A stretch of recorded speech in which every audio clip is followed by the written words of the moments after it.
मैंने बचपन में लोरियां कम और कहानियां ज़्यादा सुनी हैं। ननिहाल में पला बढ़ा था, तो नाना नानी से, मामा मामियों से, मौसियों से और फिर माँ से मेरे कानों ने इतनी कहानियां सुनी कि अगर ज़बान दोहराने पर आए तो एक उम्र कम पड़ जाए। मैं ये सब आपको क्यों बता रहा हूँ? क्योंकि मैं जैसा भी हूँ, अच्छा बुरा, ज़िद्दी, जुनूनी, कभी हार न मानने वाला, कभी हिम्मत न हारने वाला, ये सब उन कहानियों का सम टोटल है जो मैं सुनता रहा और अनजाने में जिनसे बहुत कुछ सीखता रहा। बड़े बड़े साइकोलॉजिस्ट भी मानते हैं कि इंसान के दिमाग पर कहानियाँ बड़ा गहरा असर छोड़ती हैं। मैं अपने चैनल पर लेजेंड्स की कहानियाँ तो आपको सुनाता ही रहता हूँ। मुंशी प्रेमचंद, हरिशंकर परसाई, कृष्णचंद्र, सबको सुना है आपने। लेकिन आज से मैं एक नई सीरीज शुरू कर रहा हूँ, टाइनी टेल्स विद MM। ये सीरीज उन छोटी छोटी कहानियों का कलेक्शन है जो बड़े बड़े लेसन्स दे जाती हैं।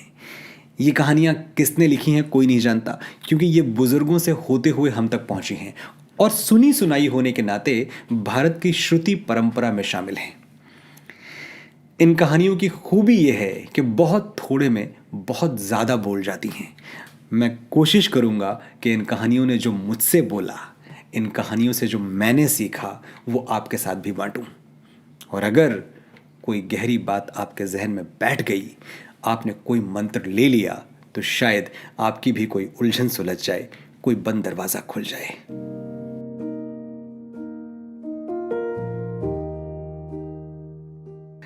आजकल मार्केट में हजारों किताबें मिलती हैं जो हमें ये सिखाती हैं कि सक्सेसफुल कैसे बने। मुझे ये तो नहीं पता कि सक्सेसफुल कैसे हुआ जाता है, लेकिन फेल ना होने का एक सीक्रेट मैं जरूर जानता हूं। अवेयरनेस, अलर्टनेस, आंखें खुली रखना, चौकन्ने रहना। You have to see, not just look. See और लुक में अंतर है।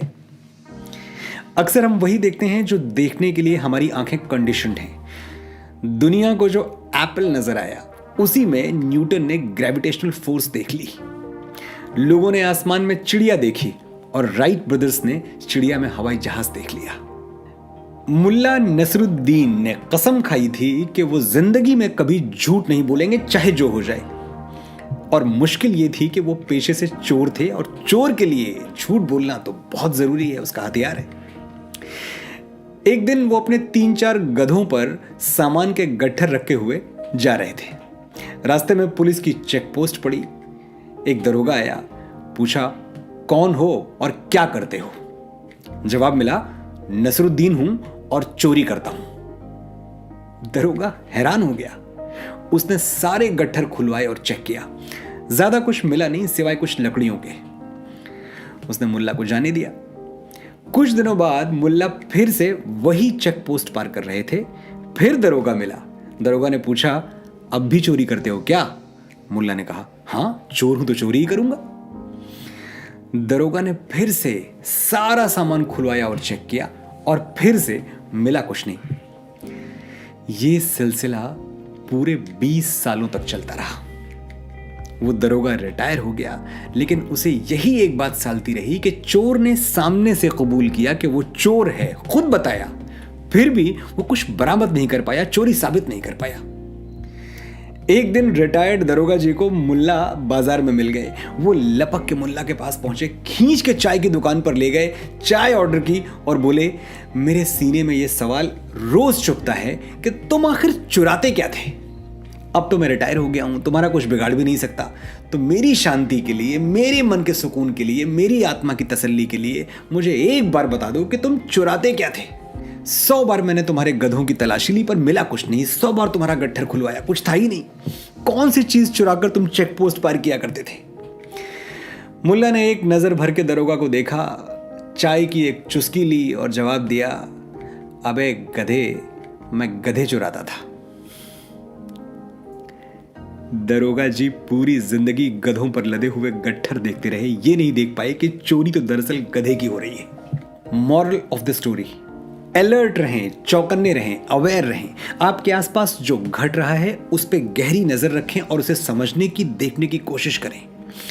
हम में से ज्यादातर लोग स्लीप वॉक करते हुए जिंदगी गुजार देते हैं।